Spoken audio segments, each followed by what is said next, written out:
Hello guys, അപ്പോൾ നമ്മൾ ദസറയുടെ വിശേഷങ്ങളൊക്കെ കണ്ടു. ദസറ കഴിഞ്ഞ് എന്താ സംഭവിക്കുകയെന്ന് അറിയാം. നമ്മൾ എല്ലായിടത്തും ദസറയുടെ കാര്യങ്ങളൊക്കെ കണ്ടിട്ടുണ്ട്. ദസറ കഴിഞ്ഞിട്ട് എന്താണെന്ന് നമ്മൾ മിക്കയിടങ്ങളിലും കണ്ടിട്ടില്ല അല്ലേ.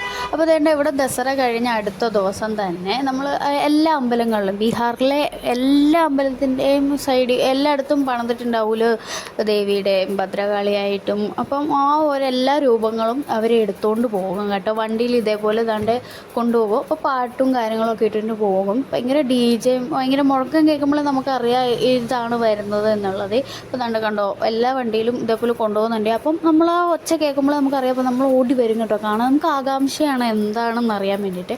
അപ്പം ആ ആകാംക്ഷയിൽ ഞങ്ങൾ ഒച്ച കേട്ടപ്പോൾ ഓടി വന്നതാണ് കേട്ടോ. അപ്പോൾ ഇതൊരു ഗംഗയിലേക്കാണ് ഇവർ കൊണ്ടുപോകുന്നത്. ഇത് ഗംഗയെ കൊണ്ടുപോയി ഇതിപ്പോൾ രാത്രിയിൽ അവിടെ കൊണ്ടുപോയി വെച്ചിട്ട്, ഇപ്പോൾ മഴ നനയാതിരിക്കാണ്ട്, മഴയാണ് ഇവിടെ, നല്ല മഴയാണ് കേട്ടോ. അപ്പോൾ നനയാതിരിക്കാൻ വേണ്ടിയിട്ട് ഒരു പടുതയും കാര്യങ്ങളൊക്കെ ഇടുന്നുണ്ട്. കവറൊക്കെ ഇട്ട് വേണം കൊണ്ടുപോകുന്നത്. എന്നിട്ട് ഗംഗയിൽ കൊണ്ടുപോയിട്ട് രാവിലെ സൂര്യൻ ഉദിക്കുമ്പം സൂര്യനെ പൂജ ചെയ്തിട്ട് ഇത് ഗംഗയിൽ ഒഴുക്കി കളയലാണ് ഇവർ ചെയ്യൽ. അപ്പോൾ ഞാനിവിടെ നിന്നവർ ചോദിച്ചു ഇത് കൊണ്ടുപോയിട്ട് എന്താ ചെയ്യുന്നതെന്ന് ചോദിച്ചപ്പോൾ അവരിങ്ങനെയാട്ടോ പറഞ്ഞത്.